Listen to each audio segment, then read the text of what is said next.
Bagian PAUD BP18 dari Universitas Negeri Padang. Selamat siang, apa kabar adik-adik semua? Semoga kita sehat selalu dan dalam lindungan Allah Subhanahu wa Ta'ala.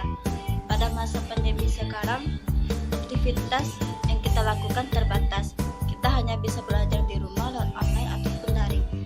Tetapi semua itu tidak meruntuhkan semangat kita untuk terus belajar dan menuntut ilmu. Baiklah, pada pertemuan kali ini saya akan membahas materi pembelajaran tentang kekerasan terhadap anak di lingkungan sekolah dan di lingkungan tempat tinggal anak. Saat ini kasus kekerasan anak di lingkungan sekolah sering terjadi. Pelakunya antara guru dan siswa ataupun siswa sama siswa. Baiklah, saya akan menjelaskan yang pertama, yaitu tentang kekerasan anak di lingkungan sekolah. Kasus kekerasan di sekolah yang sering terjadi seringkali dibenarkan oleh masyarakat, bahkan orang tua para pendidik. Namun, pada kenyataannya, masih banyak tindakan kekerasan yang terjadi di sekolah. Kekerasan ini tidak hanya terjadi pada sama siswa saja, melainkan ada terjadi kekerasan antara guru dan siswa. Kasus kekerasan pada anak sering terjadi melalui media massa. Contohnya, dari siswa SMP, gurunya menghukum karena siswa tersebut terlambat datang ke sekolah, dan guru memerintahkan siswanya atau menghukumnya dengan berlari beberapa putaran. Beberapa contoh kekerasan di atas menunjukkan bahwa banyak sekali kasus kekerasan yang terjadi yang dilakukan guru dan siswa. Banyaknya kekerasan di sekolah maupun institusi pendidikan lainnya menunjukkan sisi kurang pendidikan di tengah tuntutan masyarakat akan layanan pendidikan yang berkualitas.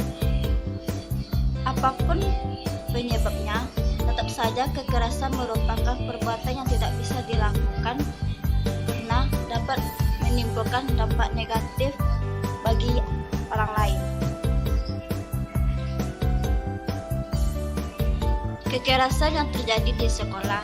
Yang pertama, kekerasan yang terjadi dalam proses mengajar dapat muncul sebagai akibat adanya pelanggaran yang disertai dengan memberikan hukuman seperti pemberian sanksi kepada siswa jika siswa tersebut melanggar tindak kekerasan lagi di sekolah. Yang kedua, kekerasan yang terjadi di sekolah dapat diakibatkan oleh buruknya sistem dan kebijakan yang berlaku di Indonesia yang hanya mementingkan aspek kognitif dan mengabaikan aspek efektif, seperti jika ada siswa yang tidak pandai dalam mengikuti pembelajaran pada satu materi pembelajaran, maka diartikan bodoh. Yang ketiga, kekerasan yang terjadi di lingkungan. Kekerasan yang dipengaruhi oleh lingkungan sekitar anak dan dengan media massa.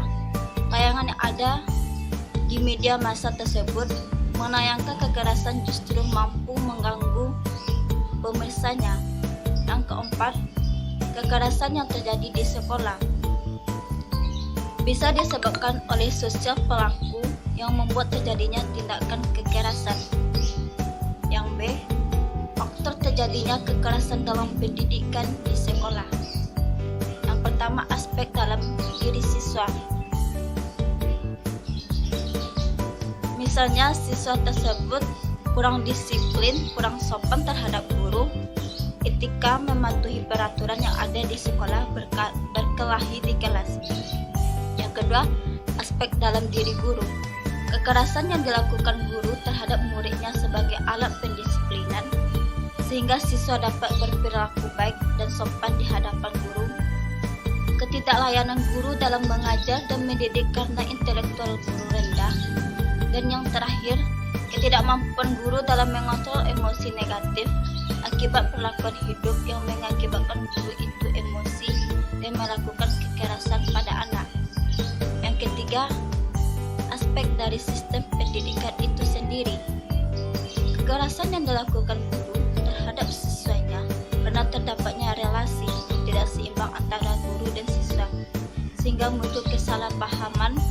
Dalam hal ini, struktur hierarki guru ada di atas siswa, sehingga hal ini menimbulkan ketidaksetaraan relasi dan paham kekuasaan yang lebih dari guru terhadap siswanya. Yang keempat, aspek dan kultur masyarakat. Kekerasan yang dilakukan guru terhadap siswanya banyak diakui oleh masyarakat sekitar sekolah. Masyarakat juga berperan dan memengaruhi bagaimana seorang guru dalam menerapkan proses belajar mengajar di sekolah, serta mempengaruhi dan memberikan arahan bagaimana cara guru mendidik anak secara benar. Jika proses belajar mengajar berjalan dengan lancar dan mendapatkan partisipasi dan dukungan dari masyarakat, maka guru tidak akan melakukan kekerasan terhadap anak.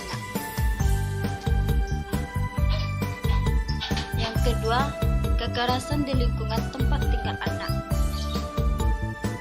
Kekerasan adalah suatu perilaku yang disengaja oleh seorang individu pada individu lain dan memungkinkan menyebabkan kerugian fisik dan psikologis.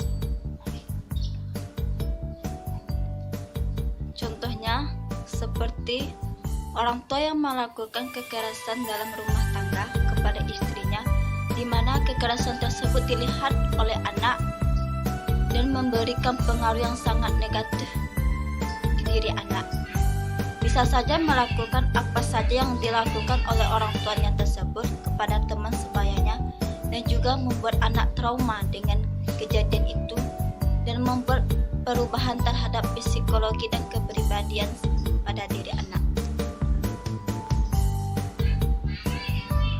Kekerasan oleh orang tua sebagai setiap tindakan yang bersifat menyakiti fisik maupun psikis yang bersifat untuk yang dilakukan oleh orang tua terhadap anaknya, baik yang dilihat dengan mata ataupun dilihat dari akibat bagi kesejahteraan fisik mental anak. Faktor-faktor kekerasan terhadap anak. Terjadinya kekerasan terhadap anak dapat dipengaruhi oleh beberapa faktor. Yang pertama, faktor internal. Yang A, berasal dalam diri anak. Terjadinya kekerasan terhadap anak dapat disebabkan oleh kondisi dan tingkah laku anak. Kondisi anak tersebut misalnya anak menderita gangguan perkembangan, ketergantungan anak pada lingkungannya, anak mengalami cacat tubuh, retardasi mental, gangguan tingkah laku, anak yang memiliki perilaku yang menyimpang, dan tipe kepribadian dari anak itu sendiri. Yang B, keluarga ataupun orang tua. Faktor orang tua atau keluarga memegang peranan penting terhadap terjadinya kekerasan pada anak. Contohnya seperti orang tua yang memiliki pola asuh membesarkan anaknya dengan kekerasan, penganiayaan, keluarga yang sering bertengkar mempunyai tingkat tindakan kekerasan terhadap anak yang lebih tinggi dibandingkan dengan keluarga yang tanpa masalah. Orang tua tinggal lebih memungkinkan melakukan tindak kekerasan terhadap anak karena faktor stres yang dialami orang tua terhadap orang tua ataupun keluarga belum memiliki kematangan psikologis sehingga melakukan kekerasan tersebut terhadap anak. Yang kedua, faktor eksternal. A, lingkungan luar. Kondisi lingkungan juga dapat menjadi penyebab terjadinya kekerasan terhadap anak. Di antaranya seperti kondisi lingkungan yang buruk, terdapat sejarah penelantaran anak dan tingkat kriminalitas yang tinggi dalam lingkungan. Yang B, media massa. Media massa telah menjadi bagian dari kehidupan manusia sehari-hari, dan media ini tentu mempengaruhi penerimaan konsep, sikap, nilai, dan pokok moral. Yang C, budaya.